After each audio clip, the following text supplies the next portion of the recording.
Hello दोस्तों, फिर स्वागत है आपका मेरा चैनल स्टडी विद राउत में। दोस्तों, लगातार हमारी जो हिंदी की सीरीज चली आ रही है उसमें आज हम देखेंगे उपसर्ग और प्रत्यय। तो पहले देखिए, उपसर्ग मैं लिख चुका हूँ बोर्ड पर जिससे ज़्यादा की ज़्यादा हमारा समय बच सके। तो उपसर्ग क्या होता है दोस्तों? जब किसी मूल शब्द के पूर्व में जुड़कर किसी नए शब्द का निर्माण करते हैं तो उसे हम उपसर्ग कहते हैं। जैसे कोई शब्द है हमारा, अभी हम एग्जाम्पल के साथ ही समझेंगे, और उसके पहले हमने कुछ जोड़ दिया तो उसका पूरा मीनिंग बदल गया, उसका पूरा मतलब बदल गया, वही हमारा उपसर्ग। और अब देखिए एग्जाम्पल के लिए, जैसे मैंने यहाँ पे लिखा है हार, ठीक है, हार। अब मैंने इसके पहले में कुछ जोड़ दिया तो देखिए इसका बिल्कुल मतलब बदल जाएगा, ठीक है। हार के मैंने पहले लिख दिया कहीं हार जीत, अभी हारने की बात हो रही है तो मैंने यहाँ पे लगा दिया उप, लगा दिया इसके पीछे, और पीछे से वही लिखा हार। अब देखिए कहाँ हारने जीतने की बात हो रही है, कहाँ ये उपहार में बदल गया, कहाँ ये गिफ्ट में बदल गया। इस तरीके से जो हमारे पहले में पहले जुड़ के इसके पूर्व में जुड़ के उसका अर्थ बदल देते हैं, वही हमारा उपसर्ग होता है, ठीक है। एक एग्जांपल और देखते हैं, चलो हार के साथ ही देख लेते हैं, ठीक है। हार, इसके पहले हमने लगा दिया आ, तो क्या हो गया? आहार। क्या हो गया? आहार। तो यही हमारा जो पहले यानी कि मतलब क्या है कि मूल शब्द के पूर्व में जुड़कर किसी नए शब्द का निर्माण है, हमने पहले को जोड़ दिया, उसका शब्द का अर्थ बदल गया, वही हमारा क्या हो गया? उपसर्ग हो गया। तो बेसिकली उपसर्ग हमारे मुख्य रूप से 3 प्रकार के होते हैं: हिंदी का उपसर्ग, संस्कृत का उपसर्ग और उर्दू का उपसर्ग। तो इस टाइप के एग्जाम्पल आपके लिए आते रहेंगे, जो भी एग्जाम्पल होंगे, ठीक है। हमारे हिंदी उपसर्ग में मुख्य रूप से 12 होते हैं, ठीक है, इसमें मुख्य रूप से 12 होते हैं। संस्कृत में मुख्य रूप से 22 होते हैं, और उर्दू में भी 12 होते हैं, ठीक है। 12, 22, 12। ये क्वेश्चन आप बनता है दोस्तों कि उपसर्ग मुख्य रूप से कितने प्रकार के होते हैं। ये हमारे 3 प्रकार के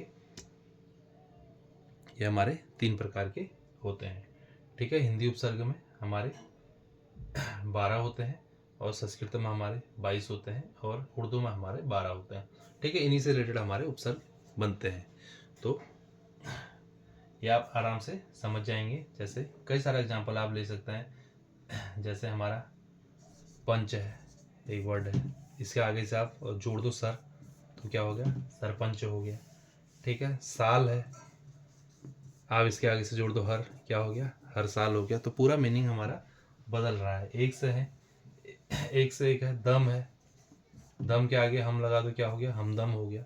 तो बहुत सारे आप आसानी से समझ जाएंगे कि ये हमारा उपसर्ग है। तो अब देखते हैं दोस्तों, उपसर्ग के साथ साथ अब हम देखते हैं प्रत्यय भी, क्योंकि पेपर में उपसर्ग और प्रत्यय हमारा वैसे एक ही टॉपिक है। उपसर्ग पहले जुड़ता है, प्रत्यय बाद में जुड़ता है, बस फर्क इतना ही है। तो उपसर्ग हमने एग्जाम्पल के साथ देख लिया, अब हम देखते हैं प्रत्यय को। तो दोस्तों अब है हमारा प्रत्यय, ठीक है। प्रत्यय क्या होता है? जिसमें शब्दों के अंत में लगाकर उस शब्द का हम अर्थ बदलते हैं। इसके शब्दों में अंत में लगता है तो वहां पर हमारा अर्थ बदल जाता है, यानी कि उपसर्ग में पहले लगा के हम अर्थ बदल देते हैं, इसमें बाद में लगा के हम अर्थ बदल देते हैं, ठीक है। जैसे एग्जाम्पल के लिए प्रत्यय, प्रति होता है, ठीक है, हमने इसके पीछे लगा दिया अय, क्या हो गया? प्रत्यय, ठीक है। ऐसे ही हमारा होता है, एक और एग्जांपल ले लेते हैं, जैसे वान, धन होता है, धन, ठीक है, धन होता है, इसके पीछे हमने वान लगा दिया तो क्या हो गया? धनवान। इसका पूरा मतलब बदल गया। देखिए अगर आपने यही वान है, पहले हमारा वान है, इसके बाद धन लगा दिया तो हमारा क्या हो गया? उपसर्ग। ये आप आसानी से समझ सकते हैं। लेकिन हमारा पहला धन है, बाद में हमने वान लगा दिया तो ये क्या हो गया? हमारा प्रत्यय। यानी कि पहले जो लग जाता है, पहले लग के शब्द का अर्थ बदल देता है, वो हमारा उपसर्ग है। बाद में लग के शब्द का अर्थ बदल देता है, वो हमारा प्रत्यय है। जो पहले लगता है वो उपसर्ग, जो बाद में लगता है वो प्रत्यय। अब दोस्तों देखते हैं प्रत्यय हमारा। प्रत्यय के भी मुख्य रूप से 3 प्रकार होते हैं, इसके भी 3 प्रकार होते हैं। पहला वही हमारा संस्कृत का प्रत्यय, दूसरा हमारा हिंदी, और तीसरा है हमारा विदेशी शब्द। तीसरा क्या है हमारा? विदेशी शब्द, विदेशी शब्द, ठीक है। संस्कृत के ये भी दोस्तों, जो संस्कृत के है हमारा, ये भी हमारे 2 प्रकार के होते हैं। एक होता है कृत प्रत्यय, दूसरा होता है त्वदित प्रत्यय, त्वदित प्रत्यय। ठीक है। और हिंदी के प्रत्यय, और ये एग्जाम्पल के साथ आप देखेंगे इसके कुछ एग्जाम्पल। जैसे मैं देख लेता हूँ कृत प्रत्यय में, जैसे क्या होता है,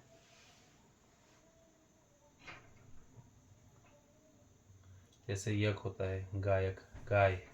ठीक है, गाय है। ठीक है, इसके पीछे हमने क लगा दिया तो क्या हो गया, गायक, गायक। ये क्या हो गया हमारा, कृत हो गया। ठीक है। और अगर हम द्वितीय प्रत्यय तद्धित प्रत्यय की बात करें तो जैसे हमारा हो गया धन, इस पर हमने वान लगा दिया तो ये धनवान, ये हमारा क्या हो गया, तद्धित प्रत्यय हो गया। ठीक है। हिंदी में भी दोस्तों जैसे अनबन, अनसुनी, आहट, आगत वो हम होते हैं। और विदेशी में हमारे जैसे जुर्माना, दुकानदार, बुद्धिम, धूकसोर, वसिंदा, संगीन, मिलनसार, तमाशबीन, ये सब हमारे विदेशी में आते हैं। तो दोस्तों बेसिकली इतना कोई बड़ा टॉपिक नहीं है उपसर्गों प्रत्यय, आप पेपर में देख के आसानी से समझ सकते हैं कि ये उपसर्ग है या प्रत्यय है। और ये भी आप जैसे जैसे आप उसको ज़्यादा से ज़्यादा देखेंगे, हिंदी और विदेशी प्रत्यय भी आप समझ जाएंगे, कौन सा हिंदी प्रत्यय है, कौन सा विदेशी प्रत्यय है, कौन सा संस्कृत का है, कौन सा कृत का है, कौन सा तद्धित का है। तो काफ़ी आसान सा टॉपिक है, ज़्यादा से ज़्यादा इसको आप देखें और आपको ये आसानी से समझ में आएगा। तो दोस्तों ये था हमारा आज का टॉपिक, उपसर्ग और प्रत्यय, जो कि ये भी हमारा क्लियर हो गया पेपर की दृष्टि से। काफ़ी इंपॉर्टेंट टॉपिक है, इससे भी हमेशा पेपर में क्वेश्चन बनते ही बनते हैं। तो दोस्तों मिलते हैं अगली वीडियो में कुछ और चीज़ों के साथ, तब तक के लिए बाय बाय।